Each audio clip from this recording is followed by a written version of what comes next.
আমি তোমাদেরকে বেঙ্গলি 2025-এর মাধ্যমিকের সাজেশন তোমাদেরকে কিছু বাংলা রচনা বলছি, তোমরা মন দিয়ে শোনো আর লিখে রাখো। তোমরা সবাই দয়া করে লাইক অ্যান্ড সাবস্ক্রাইবটা দিয়ে দাও। লাইক অ্যান্ড সাবস্ক্রাইবটা দিয়ে তোমরা শোনো। বাংলা রচনা চন্দ্রযান। চন্দ্রযান হলো এখান থেকে পৃথিবী থেকে যে রকেট পাঠানো হয়, চাঁদের যে রকেট পাঠানো হয়, যার সাহায্যে আমরা চাঁদের অবস্থান, চাঁদের ভৌগোলিক প্রকৃতি এবং সেখানকার পর্বত, পাহাড়, শস্যক্ষেত্র, সমভূমি প্রভৃতি সম্পর্কে জানতে পারি। ভারত থেকে যে রকেট পাঠানো হয়েছে চন্দ্রযান, সেখানে চন্দ্রযানে আমার চাঁদের সমগ্র প্রকৃতি সম্পর্কে জানতে পারি। যেখানে চাঁদ যে পর্যবেক্ষণ করা হয়েছে এবং এটি পৃথিবীর চারিদিকে পরিক্রমণ করে এবং চাঁদের দক্ষিণ মেরুতে অবনমন করে।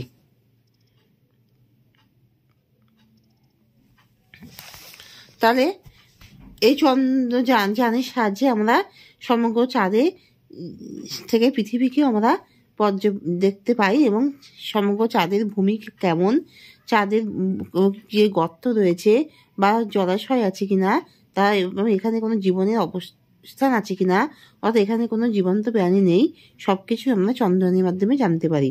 অবশ্য অন্য দেশ থেকে যে চন্দ্রযান গেছিল সেই চন্দ্রযান ততটাই সাফল্য লাভ করতে পারেনি, কিন্তু ভারত থেকে যে চন্দ্রযান গেছে সেই চন্দ্রযান সমগ্র চাঁদে তার দক্ষিণ মেরুতে অবনমন করেছে এবং পৃথিবীর চারিদিকে পর্যবেক্ষণ করে সমগ্র চাঁদের ভৌগোলিক রূপটি আমাদের সামনে তুলে ধরেছে। এবং চাঁদে যে পাহাড়, পর্বত, সমভূমি, জঙ্গল, বনপ্রকৃতি প্রভৃতি কতটা কি আছে এবং চাঁদে গর্ত আছে কিনা, জলাশয়, সব কিছু সম্পর্কে আমরা জানতে পারি। চাঁদ থেকে পৃথিবীকেও দেখা গিয়েছে। পৃথিবীর একদিকটা বাদামি, যেখানে পাহাড় পর্বত আছে, আর একদিকটা সবুজ কালারের, যেখানে তৃণভূমি আছে, এবং নীল কালারের, যেখানে জলাশয় আছে। এবার কন্যাশ্রী প্রকল্প রচনা। কন্যাশ্রী প্রকল্প হলো মেয়েদের জন্য যে প্রকল্প চালু করা হয়েছে, যেখানে মেয়েরা একটা অর্থ পাবে, অর্থাৎ মেয়েদের সেই প্রকল্প থেকে মেয়েরা তাদের অর্থ সুবিধা পাবে, যার সাথে তারা শিক্ষা খাতে ব্যয় করতে পারবে। অর্থাৎ আমাদের এই দেশের গ্রাম অঞ্চলে বিশেষ করে মেয়েদের তেমনভাবে শিক্ষার অধিকার দেওয়া হয় না। বহু মেয়ে শিক্ষার অধিকার থেকে বঞ্চিত হয়ে তারা অপরিণত অবস্থাতেই বিবাহ করতে বাধ্য হয় এবং তাদের যথাযথভাবে সুযোগ সুবিধা পায় না। তাই তারা যাতে শিক্ষার অধিকার থেকে বঞ্চিত হতে শিক্ষার অধিকার থেকে তাদের যাতে বঞ্চিত না করা হয় এবং তারা যাতে যথাযথভাবে শিক্ষার বিকাশে সমর্থ হয় এবং যথাযথভাবে তাদের সর্বাঙ্গীন বিকাশ হয়, তা যথাযথভাবে আলোর লক্ষ্যে পৌঁছতে পারে, তার জন্য তাদের ভবিষ্যৎ যাতে যথাযথভাবে গড়ে উঠতে পারে, তার জন্য তাদেরকে এই কন্যাশ্রী প্রকল্প চালু করা হয়েছে। এখানে মেয়েরা পরিণত বয়সেও এবং তারা 18 বছর হলেও তারা অর্থ পাবে এবং তারা শিক্ষা খাতে ব্যয় করার জন্য অর্থ পাবে। তাদের শিক্ষা ব্যবস্থা অসমাপ্ত হবে না, তারা পর্যাপ্ত পরিমাণে শিক্ষা ব্যবস্থা করে নিজেদের জীবনকে যথাযথভাবে গড়ে তুলতে পারবে এবং জীবনে স্বাবলম্বী হতে পারবে। তারা বহু নারী শিক্ষা ব্যবস্থার মাধ্যমে নতুন পৃথিবী গড়ে তুলতে পারবে। তাদের শিক্ষার মাধ্যমে তাদের জীবনের সর্বাঙ্গীন বিকাশ হবে এবং তারা শিক্ষার আলো দেখতে পারবে, যা বহু বছর আগে বিদ্যাসাগর বা রামমোহন চেষ্টা করেছিল নারী শিক্ষার বিকাশ ঘটাতে। সেই নারী শিক্ষার বিকাশের জন্যই এই কন্যাশ্রী প্রকল্প চালু করা হয়েছে। দৈনন্দিন জীবনে বিজ্ঞান। দৈনন্দিন জীবনে বিজ্ঞান আমাদের মাথায় হাত তুলে রেখেছে, অর্থাৎ বিজ্ঞানের আবিষ্কারের মাধ্যমে আমরা জীবনে বেঁচে থাকার রসদ পাই। বিজ্ঞান আমাদের জীবনে আশীর্বাদ হিসেবে দেখা দিয়েছে।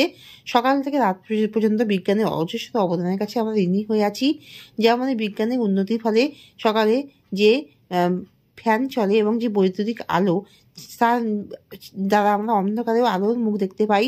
এবং যে বৈদ্যুতিক ফ্যান চলে, যা আমাদের গরমের সময় কাজে লাগে, এই যে বৈদ্যুতিক হিটার, এই যে এসি, সব কিছু কিন্তু বিজ্ঞানের অবদান। এমনকি রান্না করার জন্য যে তাড়াতাড়ি প্রেসার কুকার হয়, তাও বিজ্ঞানের অবদান। ওয়াশিং মেশিন, ফ্রিজ, সব কিছু বিজ্ঞানের অবদান। বিজ্ঞানের হাজার হাজার দিনের কাছে আমরা ঋণী। বিজ্ঞান আমাদের মুখে হাসি এনে দিয়েছে। এই যে ফোনের মাধ্যমে এবং মোবাইলের মাধ্যমে আমরা দূরের মানুষের সাথে যোগাযোগ করতে পারি, এমনকি ভিডিও কলের মাধ্যমে তাদের সঙ্গে দেখা করতে পারি, সাক্ষাৎ করতে পারি, মানুষের খোঁজ খবর রাখতে পারে। এমনকি কম্পিউটারের মাধ্যমে মানুষ তাদের প্রয়োজনীয় সকল কাজকর্ম করতে পারে। অফিসের দৈনন্দিন কাজকর্ম, দরকারি সব নথিপত্র এই কম্পিউটারের মাধ্যমে মানুষ সব কাজকর্ম করতে পারে, সব তথ্য আদান প্রদান করতে পারে। এমনকি ইমেলের মাধ্যমে মানুষ দূরের মানুষের সাথে কন্ট্যাক্ট করতে পারে। এবং কম্পিউটার মানুষের প্রয়োজনীয় অফিসের দৈনন্দিন কাজকর্ম সাফল্যের সাথে করতে সাফল্যের সাথে করতে সহায়তা করে। এমনকি গাড়ির বিভিন্ন বৈজ্ঞানিক যন্ত্রপাতিও এই বিজ্ঞানেরই অবদান, যার সাহায্যে আমরা গাড়িতে দ্রুত যাতায়াত করতে পারি। এবং যে বিমান, তাও তো বিজ্ঞানের অবদান। এমনকি আমরা গাড়িতে করে নিত্য যাতায়াত যোগাযোগ ব্যবস্থাতেও বিজ্ঞানেরই অবদান আছে। তেমনি বিজ্ঞানের কিন্তু কিছু অভিশাপের রূপে বিজ্ঞান দেখা দেয়। যেমন আমাদের যেই কারেন্টকে যদি আমরা অসতর্কভাবে চলি, তবে এই কারেন্ট আমাদের জীবনে বিপর্যস্ত হতে পারে, আমাদের জীবনকে বিপর্যস্ত করে তুলতে পারে। এবং আমরা যদি অসতর্কভাবে ফোন ব্যবহার করি, তা অনেক সময় রাস্তাঘাটে ফোন ব্যবহার করায় আমাদের জীবনে অসতর্ক রূপে দেখা দিতে পারে। এবং বিজ্ঞানের অবদানের পাশাপাশি যে বোমা যদি আমরা যথাযথভাবে যদি আমরা বোমা যেখানে ব্যবহার করি এবং বিজ্ঞানের অভিশাপকে যদি আমরা আমাদের জীবনে কাজে লাগাই, তবে আমাদের জীবনে তা অভিশাপ রূপে দেখা দেবে। কিন্তু বিজ্ঞানের আশীর্বাদ আমাদের জীবনে অদৃশ্য অবদান আমাদের জীবনে হাসি ফোটায় এবং আমাদের জীবনে তা আশীর্বাদ রূপে আমাদের জীবনকে বিকশিত করতে সহায়তা করে।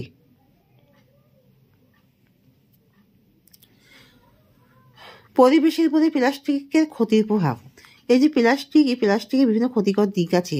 প্লাস্টিক যখন পরিবেশের উপরে এর ক্ষতিকর প্রভাব, প্লাস্টিকের মধ্যে যে বর্জ্য পদার্থগুলি আছে, প্লাস্টিক যখন পরিবেশে যুক্ত হয়, পরিবেশে যখন প্লাস্টিককে ফেলে দেওয়া হয়, তখন সেই প্লাস্টিক থেকে পচে গিয়ে বিভিন্ন বিষাক্ত গ্যাস এবং carbon dioxide, carbon monoxide, methane প্রভৃতি পরিবেশে যুক্ত হয় এবং তা বায়ুকে দূষিত করে, গ্রিন হাউস গ্যাসের সৃষ্টি করে। এই বিষাক্ত বায়ু প্রাণীর জীবনে, মানুষের জীবনে ও বিভিন্ন পশু পাখির জীবনে হানিকর হয়ে ওঠে এবং যা জলবায়ুকে নিয়ন্ত্রণ করে, তাপমাত্রাকে নিয়ন্ত্রণ করে, মানুষের জীবনে ক্ষতিকর প্রভাব ফেলে। এই প্লাস্টিকের ক্ষতিকর দিকের ফলে যা পরিবেশে দূষিত করছে, তার ফলে মানুষের বিভিন্ন মরণদায়ী রোগ দেখা দেয়। যেমন মানুষের জীবনে বিভিন্ন রোগ, ডায়রিয়া, উদরাময় রোগ, আমাশয়, তাছাড়া মানুষের ক্যান্সার, আলসারের মতন দুরারোগ্য রোগ, ক্যান্সারের মতো দুরারোগ্য রোগও মানুষের দেখা দেয় এবং বিভিন্ন সংক্রমণ রোগও দেখা দেয়। যক্ষা, ব্রঙ্কাইটিস, অ্যাজমা প্রভৃতির মতন রোগ দেখা দেয়। এর পরিবেশকে দূষিত করে এবং মানুষের জীবনে বিভিন্ন রোগের সৃষ্টি করে ও জলাশয়ে বিভিন্ন পশু পাখি ও জলাশয়ের বিভিন্ন প্রাণীদের জীবনেও হানিকর প্রভাব ফেলে। তাছাড়া এই প্লাস্টিকের মাধ্যমে যে খাদ্যদ্রব্য সামগ্রী যা আদান প্রদান করা হচ্ছে, তার ক্ষতিকারক প্রভাবও মানুষের জীবনকে বিষাক্ত করে তুলতে পারে।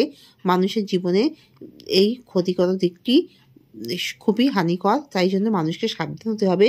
যেখানে সেখানে প্লাস্টিক ফেলা বা প্লাস্টিকের ব্যবহার বন্ধ করতে হবে, যাতে মানুষের জীবনে এর ক্ষতিকর দিকটি মানুষকে যাতে বিষাক্ত করে মানুষকে যাতে মরণের দিকে এগিয়ে দিতে যাতে না পারে।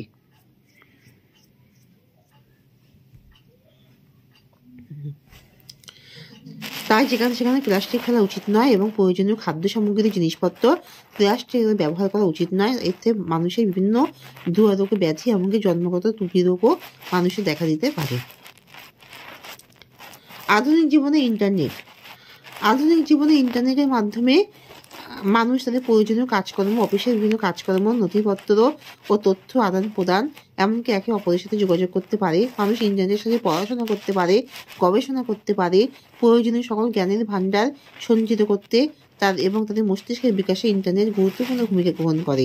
সময়ের সাথে তাল রেখে মানুষকে এগিয়ে যেতে মানুষ যথাযথভাবে অগ্রগতিতে ও তার বিকাশের পথ সুগম করে এই ইন্টারনেটের মাধ্যমে মানুষ যেমন পড়াশোনা, অঙ্ক, হিসাব নিকাশ সবকিছুই প্রয়োজনীয় জিনিস মানুষই যেমন ইন্টারনেটের মাধ্যমে করে, তেমনই অফিসের দৈনন্দিন কাজকর্ম, কাগজপত্র, নথিপত্র এবং অফিসের যত কাজকর্ম আছে, হিসাবপত্র সবই এই ইন্টারনেটের মাধ্যমে করা সম্ভব হয়। তাহলে ইন্টারনেট শেখা খুবই দরকার, কারণ ইন্টারনেট ছাড়া মানুষের জীবনে কোনো অগ্রগতি সম্ভব না। ইন্টারনেটের মাধ্যমে মানুষ যেমন পড়াশোনা করে, সব কিছু শেখে, তেমনি মানুষ তাদের পড়াশোনার পাশাপাশি বিভিন্ন সহপাঠক্রমিক কার্যাবলী মানুষ ইন্টারনেটের মাধ্যমে শেখে এবং ইন্টারনেটের মাধ্যমে অফিসের সকল রকমের জটিল কাজকর্ম, দৈনন্দিন কাজকর্ম, হিসাবপত্র, নথিপত্র সবই সংগ্রহ করা হয় ইন্টারনেটের মাধ্যমে, যা মানুষের জীবনে আশীর্বাদ রূপে দেখা দিয়েছে। আর হলো আধুনিক জীবনের সংবাদপত্র। আধুনিক জীবনের সংবাদপত্র মানুষের জীবনে অপরিহার্য জ্ঞানের বিস্তার ঘটায়। এই সংবাদপত্রের মাধ্যমে মানুষ যেমন দেশের সমগ্র পৃথিবীর এমনকি দেশেরও সংবাদ জানতে পারে, তেমন দেশের কোন সময় কি ঘটনা ঘটেছে সব কিছু জ্ঞান মানুষের সঞ্চিত হয় এই সংবাদপত্রের মাধ্যমে। অর্থাৎ বিশ্বের সংবাদ মানুষের কাছে পৌঁছে দেয় সংবাদপত্র, যার সাহায্যে মানুষের দেশের সম্বন্ধে অভিজ্ঞতা ও জ্ঞানের বিস্তার ও তার অভিজ্ঞতা সঞ্চয় জ্ঞানের বিকাশ হয়। যার যথাযথভাবে পর্যাপ্ত জ্ঞান হয়, তাছাড়া সংবাদপত্রের মাধ্যমে আবহাওয়া কেমন বা দেশের কী কী ঘটনা ঘটেছে সব কিছু জ্ঞানই মানুষের দরকার। মানুষ যে দেশে বাস করছে সেই দেশের সম্বন্ধে যদি সে না জানে তবে সে মূর্খ রূপে বাস করছে। তাই মানুষের এই সংবাদপত্রের মাধ্যমে দেশের অবস্থান, প্রকৃতি, দেশের অবস্থা কেমন চলছে, দেশে ক্ষতিকর বা কী দেশে দুর্ঘটনা ঘটছে, কি আমাদের দেশের পক্ষে শুভ সুসংবাদ সবকিছুই মানুষের জীবনে সংবাদপত্রের মাধ্যমে জানা দরকার। কারণ সংবাদপত্রের মাধ্যমে এগুলি জানলে মানুষের যথাযথভাবে জ্ঞান অভিজ্ঞতার ভাণ্ডার কি সুগম হবে। তাই মানুষের দৈনন্দিন জীবনে সকল রকম অভিজ্ঞতার ভাণ্ডার যাতে সুগম হয় তার জন্য সংবাদপত্র গুরুত্বপূর্ণ ভূমিকা গ্রহণ করেছে। এই সংবাদপত্রের মাধ্যমে মানুষ যেমন দেশের সংবাদ পায়, তেমনই বিভিন্ন রকমের সংবাদ, খেলার সংবাদ, ক্রিকেটারের সংবাদ, সব কিছু সংবাদ এবং সব গুরুত্বপূর্ণ ঘটনার অভিজ্ঞতা যা আমাদের দেশে সর্বদা ঘটে চলেছে, সব কিছু ঘটনার সাথে মানুষের পরিচিতি হওয়া দরকার। এই পরিচিতির মাধ্যমে তার জ্ঞানের এবং অভিজ্ঞতার ভাণ্ডারটি সুগম হবে, তার বিকাশ লাভ সম্ভব হবে এবং এই সংবাদপত্রের মাধ্যমে মানুষের শিক্ষা দীক্ষার বিস্তারও এই সংবাদপত্রের মাধ্যমেই সম্ভব এবং মানুষ সর্বদাই ভারতের সাথে, পৃথিবীর সাথে যোগসূত্রের একমাত্র মাধ্যম হলো এবং এই সংবাদপত্রই ভারতের সাথে, পৃথিবীর সাথে মানুষের যোগাযোগকে সুগম করে তোলার গুরুত্বপূর্ণ মাধ্যম। এখানে শেষ করছি। তোমরা সবাই লাইক অ্যান্ড সাবস্ক্রাইবটা দিয়ে দাও।